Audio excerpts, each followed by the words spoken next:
Welcome back to Switch to Linux. So we are going to continue on with our GIMP tutorials right now. Basically, we're just doing a few small projects here. And then I'll leave it to you guys to let me know if there's anything else that we really need to cover. You know, we've really gone into a lot of the basics. Now it's just getting experimentation with the filters and things like that. But what we're going to do today is talk about how you can make a better YouTube banner. And so what we are going to do is I will transition over onto my desktop. And what we're going to do is first, what you want to grab is the template for a channel banner. So from the YouTube support page here, create or edit channel art, you'll come down here and you can find image size and guidelines. So this image here, and what I've done is I've taken a copy of this image. This image here is a basic template that will allow you to figure out what size of image you need. So if you create an image of this approximate size and then you fill this guy out, you can see where the text and logo safe areas are. Your banner icons will be down here. Now, I've seen templates of this where it actually has the banner icons, a little bit more information like where your logo and stuff is. But then what you see here is this is what you see on the full TV, or in my case, what on some of the live streams where I don't necessarily upload an image, it'll default to this banner ad. But then you can see where the desktop maximum is going to be, where your standard desktop is going to be. You can see your tablets. Mobile is going to grab this little part over here. So what we're going to do is open this guy up in GIMP, and then we will use this as a basic template and just create a very simple banner here. So the next thing actually I think I might do is, let me go ahead and pull open, I think I'll do it actually over here on this computer behind me. Let's see, watching some Eli right now. Let's see, come over here and let me go to my channel on this computer. All right, so what I have up here right now is not a very particularly good banner image. I kind of did it really quick. It's pretty ugly, so I've wanted to rebuild a new banner for quite a while. So that's what we're going to do. So I'm just going to right-click this. I'm going to open this guy up in GIMP. Now, what you'll see is that the size is not quite the size we need, but it does give us the dimensions of the full thing, which is 2550 by 1440. So what I'm going to do is I'm just going to pull up my scale image. I've set a hotkey to scale the image. If I do 2550, it should give me pretty close. So this is 1434. Let's go ahead and scale that. So you will see it'll blur out. That's quite okay. And I'm going to adjust the canvas so that it matches pretty much perfect. All right, so you can barely tell. There's a little bit down there on the bottom. All right, so now what we're going to do is, in order to be able to see what we have, is I want to make this kind of transparent. So up here with the opacity, you can actually just drag this down a little bit. And basically, I want to have this just to the point where we can make it a little bit transparent, but we're just going to want to play with the transparency just for testing purposes. So I'll keep it mostly visible there. Now as my background, what I want to do is I snapped this photo on my iPhone here of just a back of a computer motherboard. And so what we're going to do is I'm going to open as a layer, and I'm just going to grab this guy here, and I'm going to open this guy up as a layer. Now it might be a little bit too big and we might want to scale it. So remember, we can go to layer, and then we're going to come down and just scale our layer. And I think, let's see, what's the width of this? 2550 width. 2550. Scale that down. Of course, I accidentally zoomed it way too much. All right, so now what I'm going to want to do is I'm going to want to move the layer around. You'll see that there's like a little something from a sticky pad there, and I'm not sure I really like the processor fan mount being up there. So I'm just going to slide this guy around a little bit, get as much of that out of the field of view that I can. but I do want to make sure I'm kind of covering the whole thing. So I guess a little bit on the very top will be just fine. So there we have a little circuit board now as our background. Now what I want to do though is I want to make sure that my template layer is kind of always on the top, just so I can get a pretty good view of where that is. So of course now if we're on the full TV, you'll see a big circuit board there. And then we're going to have some stuff in the middle. Now, what I'd like to do is all across the middle, I'd kind of like to put what I did for the for my switch to Linux channel, where the logo area is. I kind of want to make this a little bit more plain with that now, and rather than just have all the stuff going up there. So what I did is I just went to my website and I grabbed a screenshot. So actually what we're going to have to do is just grab a part of this and stretch it over. Hopefully I can figure out how to do that real quick. I'm not sure I've actually done that on GIMP before. Shouldn't be a problem though. All right, so what we're going to do is I'm going to just go ahead and open that just individually. I'm not going to open that as a layer. I'm just going to open that as a separate view because there's a lot on here I don't want. And so I'm just going to start by grabbing a selection. And what we're going to grab is we're just going to basically build a gradient out of this corner over there. So we're going to image, and we are going to crop to selection right here. So now we have our whole image is just the size. Now, of course, you'll see there's the part at the top, and I kind of want to have the yellow line there at the bottom, the bottom piece. So I'm going to do a little bit more cropping with my image size here. So let's just go ahead and I'm just going to go right down there, just a pixel down below for the yellow line. We're just going to go ahead and crop to selection again, and then now we're going to go from the bottom up to the top. There's a little gray bar there I don't want. So of course, if you go outside the bound of the image, it's not cooperating with me. My hand is not being as steady as I'd like it to be on the release. There it goes. So now we're going to image and crop to selection again.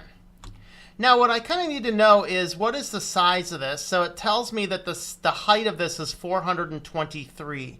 So you can see that that's the thing there. So I want the height of this image to be 423. So I'm going to run my image scale 423. So scale that up. And that's kind of what we want. And now I want to run an image again. Now that we have the height right, I want to scale it across. Actually, I need the width now. So the whole width of the whole thing would be 1540. Let's see, that's 1546. The whole thing is 2550. So now that we have the height where we need it, we're going to come back in here and I'm going to do the width of 2550, but I'm going to unlock this guy here. Let me cancel that. I want to unlock it before I do that. Let's unlock first. Now 2550. So now it'll keep the height at 4223, but it's going to be the width of 2550. Hit the scale, and that should stretch it out just fine. And this is just a basic gradient on the website. So I have this coded with a CSS3 gradient. So it's going to be the same either way. So now that we have this guy, I'm going to make sure it's all selected. I'm going to copy it, which you can do with the menus, or Control-C should do that. Now Control-V should paste it. It will paste it right there in the middle, which is kind of where we want it. It's going to go ahead and to new layer. Sorry, that was right out. Let me undo that. My image is right in your way of that, what I just did there. Let me get rid of my picture.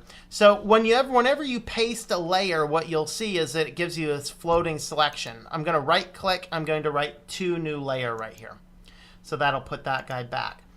So now that's on one layer. Again, we're just going to drop that down. Zoom in on the image. Just make sure that that's about right, which it looks like it is. I'm going to go ahead and hide that.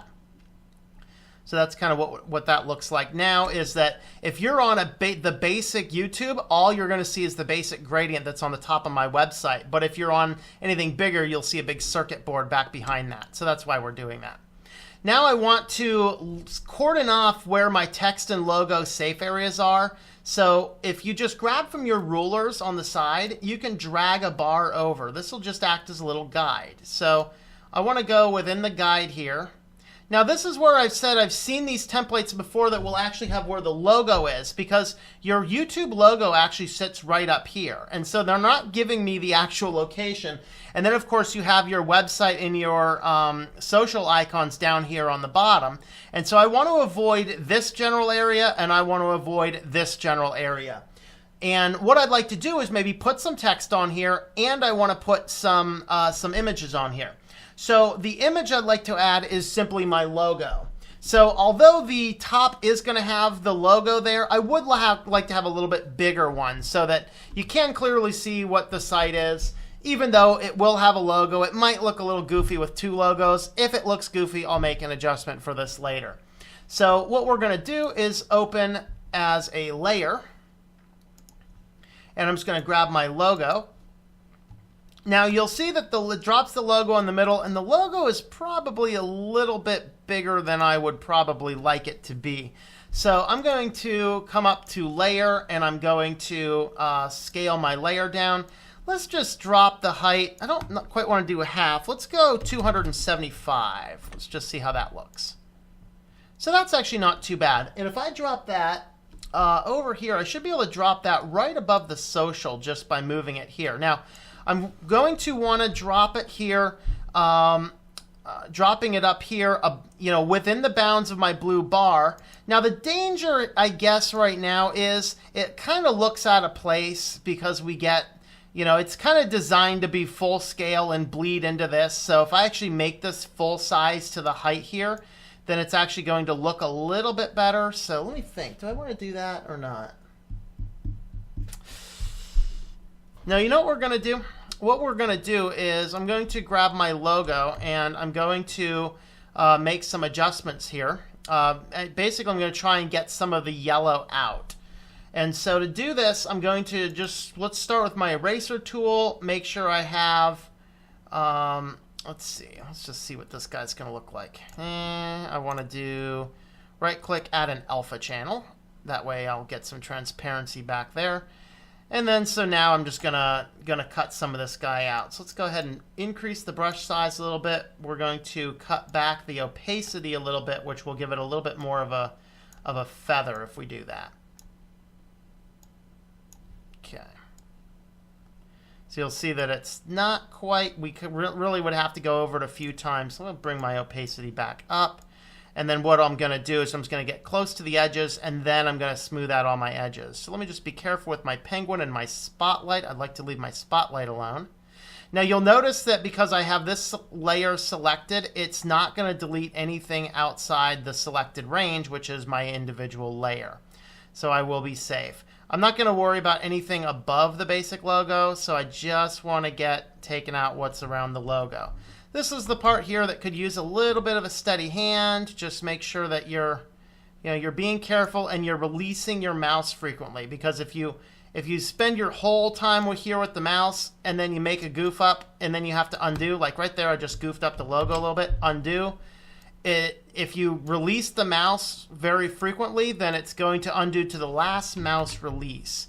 And so that's going to give you a little bit better of a control. So make sure that you're not being too heavy on the on how much you're cutting out at a given time. Now that we're getting around the shadow, I want to bring my size down quite a bit. I want to have a little bit more fine control here while I'm going around the shadow.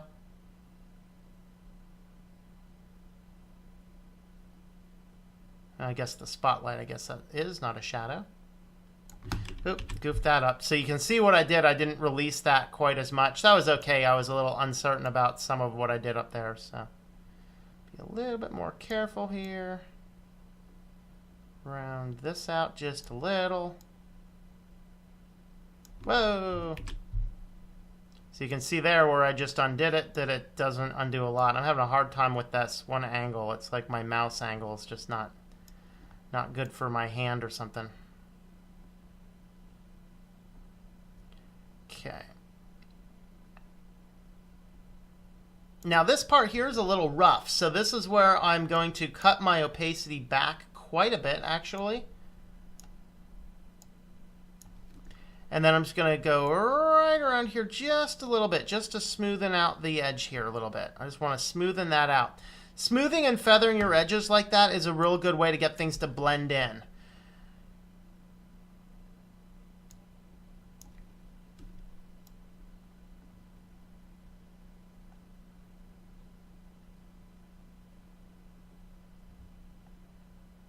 So you have a little bit up there. We'll fix that in a minute here.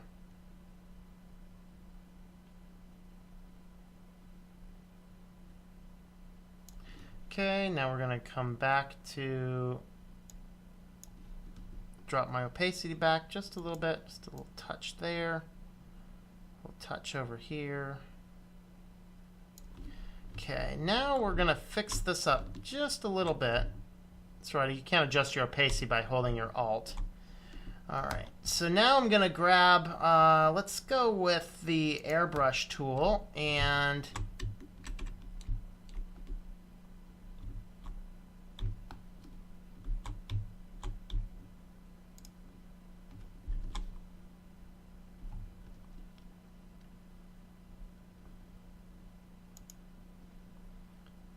going to grab just grab that guy there, put that on my main front there, and then we'll just kind of do a little bit of airbrushing, just fix up that little gap there. This also will add some opacity, as you'll see, so this is another good way we can do that. Basically, I'm just trying to fill this out so it doesn't look quite as jagged.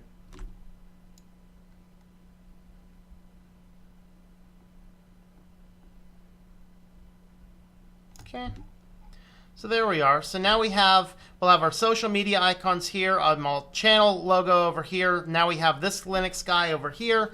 Looks a little bit better than it did. And now I want to add a little bit of text. Now I've set some defaults on text. It looks like it's not going to quite work quite as well for me here. But what we're going to do is I'm going to click on this guy, grab my color just from the logo as the color that I want, and then my font that I'm using is Simplified Arabic Fixed is the font that I use for the site. And so, whoa, that's way too big a font. I have no idea why my font was that big. Let's cut that down to 10 just for now.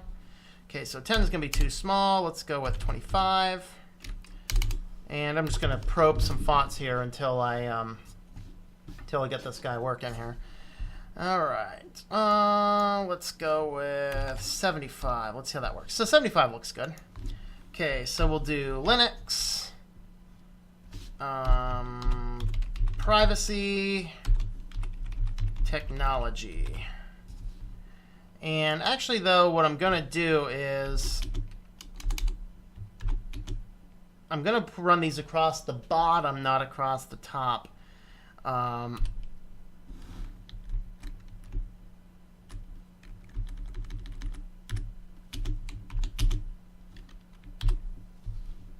Now the danger is, and what I'm going to have to do, again, I'm just going to have to test this. I want to see where my, undo that, make sure that does not move. One of the things I like a lot better about Photoshop than GIMP is that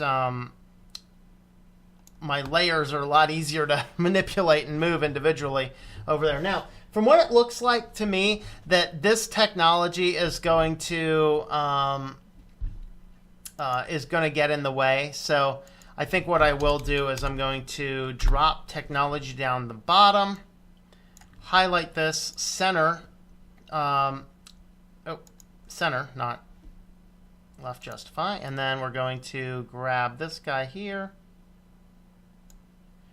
and then we're going to move this guy up like this. So switch to Linux over here. We have Linux, privacy, technology over here, and I think that will leave us enough room for the logo. I'm gonna have to test this. This guy here might get in the way of the logo on some screens. And then up here, we should have plenty of room for social here, our logo over here. So we're just gonna go ahead and give this guy a test. So I'm just gonna go ahead and save this one. So we'll do a save as, and then I will do YouTube banner. And then I'm going to file export as, and I'm going to want to save this not as a ping. I want to save this as a JPEG file and keep the quality at 90. So now I will have a banner image that looks like this. I'm going to go ahead and put this up. Okay, so we are back. And here is what it looks like. So here is full screen. This is an HD resolution. See, we have just a tiny bit down there of the computer board, but that's not super noticeable. Let me actually go back and see what this guy looks like if I want to just drop that a little bit. It looks like I can.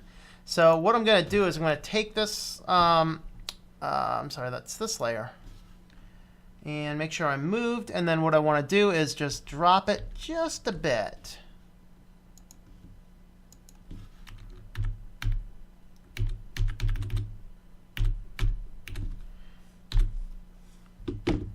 Okay, so here we have it finalized. I was just making a few little adjustments. So now we have our text pretty much here. Our yellow line is right along the bottom. I don't have any issues on either side. So then basically the banner now just resembles fairly closely to my current logo. Now if I look at it online, it looks nice and clean. And but then if you see it on like a larger view or a view where you'll see the whole screen, like on a live stream where I do not upload an image to go with it, then in which case you're going to see the full thing, including the circuit board, whatever else. And I think I'm going to stick with that. I might put some Easter eggs back there, maybe a cat in a tinfoil hat or something. I don't know. We'll see. But that is how you do a banner image, and hopefully that was helpful for you. And let's just see what this looks like if I make it a little smaller. So here you can see that as small as we can make it, the banner looks good. Making it large, it looks good. Mobile, it looks good. So this banner should look pretty good anyway. So remember, start with your template. Just kind of use the opacity overlay to keep things just about right, and make sure that you're making your adjustments there. So hopefully that was helpful for you. If you would like to help support what we are doing, check out our website at switchedtolinux.com/support, and you can learn about the various ways that you can help support Switched to Linux. Thanks for watching, everybody, and I hope that you enjoy switching to Linux.